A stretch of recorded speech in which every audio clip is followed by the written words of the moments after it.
ត្រាំទឹកក្តៅ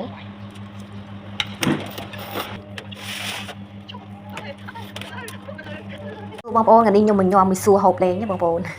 ហើយជាមួយនឹងស្បែកជ្រូករបស់ខ្ញុំស្បែកជ្រូកដែលខ្ញុំធ្វើអីគេងមុនខ្ញុំយកដាក់ឡើងកក់បងប្អូននេះឥឡូវយកចេញពីកន្លែងកក់ហើយសម្រាប់ទឹកនេះរបស់ខ្ញុំនេះទឹកម្ទេសរបស់ប្តីខ្ញុំខណៈថែមទឹកត្រីថែមក្រូចឆ្មាតិចមកគឺ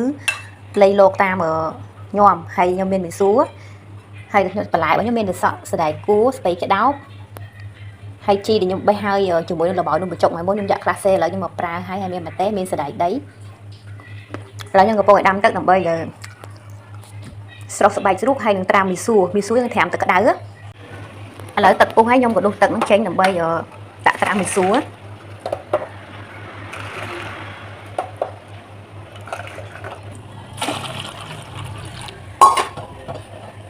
នេះទឹកត្រជាក់យើងអាចហូបបានហើយអាចលូកដៃបានតែនេះមិនមែនត្រជាក់ខ្លាំងគឺថាក្តៅក៏ដែរហ្នឹងហើយខ្ញុំដាក់មីសួរនឹងត្រាំមកឥឡូវត្រាំមីសួរទុកចោលមកដុំសិនយកមកស្រោះស្បែកជ្រូកឥឡូវខ្ញុំមកដាក់នេះស្បែកជ្រូកហើយដើម្បីក្តៅហើយកំពុងតែក្តៅហ្នឹងកូនប្រុសពៅគាត់មកក្បែរគាត់ថាម៉ាក់ឆ្អិននៅហើយថាចាំម៉ាក់ក្តៅសិនមានណាមុំតែក្តៅមុំតែបិទភ្លើងហ្នឹងគឺថាកូនប្រុសអស់3 4ដុំដែរហើយស្បែកជ្រូកងូនឹងដាក់លេងអីណាអូនៅឃើញបងប្អូនលេងជាមួយ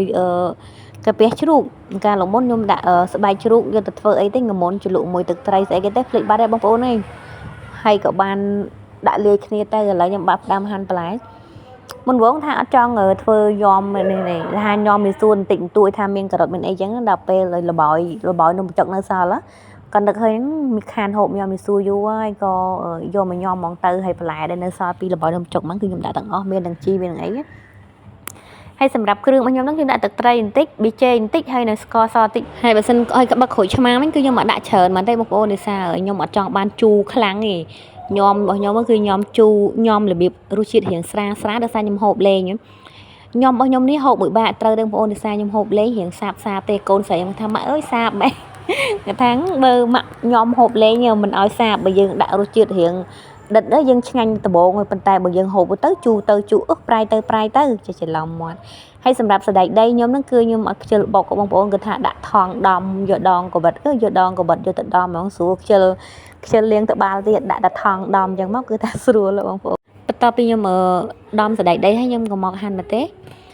ខ្ញុំមានប្រហែលជាជិត20គ្រាប់មិនដឹងឯង20គ្រាប់ឬក៏10គ្រាប់ឯងបងប្អូនហើយឥឡូវមីសួរខ្ញុំគឺបានត្រាំរួចហើយខ្ញុំភ្លេចប្រាប់បងប្អូនអាការត្រាំមីសួរហ្នឹងធម្មតាបើយើងចាស់យើងហូបទឹកក្តៅយើងអាចផ្លុំហូបបានបើសម្រាប់កូនក្មេងដាក់ទៅគឺថាលាកមាត់ហើយយើងយកមកត្រាំយ៉ាងមកធ្វើឲ្យមីសួរយើងគឺថាស្អាតល្អណាឥឡូវខ្ញុំរៀបចំបន្លែដាក់ក្នុងកធុនមកដាក់នៅក្នុងកូនកធុននោះវាអត់អស់ដាក់ក្នុងកធុនធំហ្មងស្រួល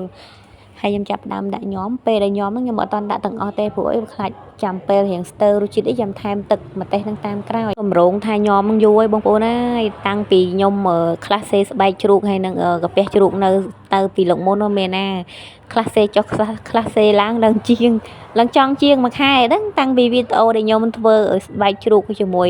កាពះជ្រូកបង្ហាញបងប្អូនហ្នឹងអត់តាន់បាននេះតែឥឡូវរសជាតិរបស់ខ្ញុំគឺបានហើយបងញ៉ាំមីសួរខ្ញុំរួចហើយបងប្អូនមើលតំណងអត់ខ្ញុំហូបលេងទេបងប្អូនអត់បានហូបមួយបាយទេបងប្អូនមើលតំណងអត់នេះនៅសល់ហើយមើលឲ្យកូនភ្លក់មើលនឹងគាត់ចេះញ៉ាំអត់ចេះមើលមកភ្លក់ញ៉ាំមួយខ្ញុំហើយកូនមកភ្លក់ញ៉ាំខ្ញុំមីស្ទ័រផ្អែមទៅផ្អែមទៅជូរបន្តិចហ្នឹងពេកនេះហ่ะសាបមកហូបលេងណាហូបមួយបាយនេះយកក្រូចឆ្មាមកក្រោយមិនចំណេះទេណាស្ទើរជូរបងស្ទើរជូរបន្តិចពេលដែលខ្ញុំដាក់ក្រូចឆ្មាចំណិតទៀតទៅជូរមកល្មមខ្ញុំអត់បានដាក់ជូរខ្លាំងហើយបងប្អូនហើយរសជាតិស្រាលទេហើយស្ទើរផ្អែមបន្តិចបើសិនមានស្ករសនៅសល់តិចទៀតគឺថាល្មមនៅឃើញនៅស្ករសអស់ក៏ដាក់ប៉ុណ្្នឹងទៅប៉ុន្តែអាចហូបលេងបានឆ្ងាញ់បងប្អូនហើយហូបលេងទោះបីហូបអស់ហ្នឹងក៏អត់ប្រៃដែរពួកខ្ញុំធ្វើសាបមែនតែពេលដែលខ្ញុំដាក់ហ្នឹងជាងជិត20គ្រាប់ប៉ុន្តែពេលខ្ញុំញ៉ាំចុះញ៉ាំឡើងទៅលិចចូលបាតកធុនបាតអីហើយពេលដែលខ្ញុំហូបចិត្តអស់បានឃើញម្ទេសនៅតាមក្រោយបងប្អូនហើយហិលផងអីផងអាហិលក៏ហិលអាឆ្ងាញ់ក៏ឆ្ងាញ់កូនស្រីខ្ញុំគាត់ថាម៉ែឯងពេលដែលញ៉ាំហ្នឹងអត់ព្រមដាក់នំបញ្ចុក នេះហៅគាត់មកភ្លក់គាត់ថាឆ្ងាញ់ពេលឆ្ងាញ់គាត់ទៅញ៉ាំនឹងក្រោយនៅជាប់កធុនហើយក៏ដាក់នំបញ្ចុកហើយពេលខ្ញុំហូបហ្នឹងប្រហែលជាម៉ោង4ជាងបងប្អូននេសាពេលព្រឹកហ្នឹងគឺខ្ញុំទិញនំបញ្ចុកចំនួន2គីឡូកន្លះទិញ2គីឡូកន្លះថែមទៀតហ្នឹងដើម្បីឲ្យគាត់ញ៉ាំហ្នឹងអត់មានដាក់ល្បងទេម្ល៉េះហើយទៅគាត់មាននំបញ្ចុកឲ្យខ្ញុំនឹកឃើញថាខ្ញុំក៏ញោមហូបលេងហ្មងទៅរសជាតិស្រាលៗតែអញ្ចឹងវីដេអូមានប៉ុណ្្នឹងទេបងប្អូនអរគុណបងប្អូនជម្រាបលា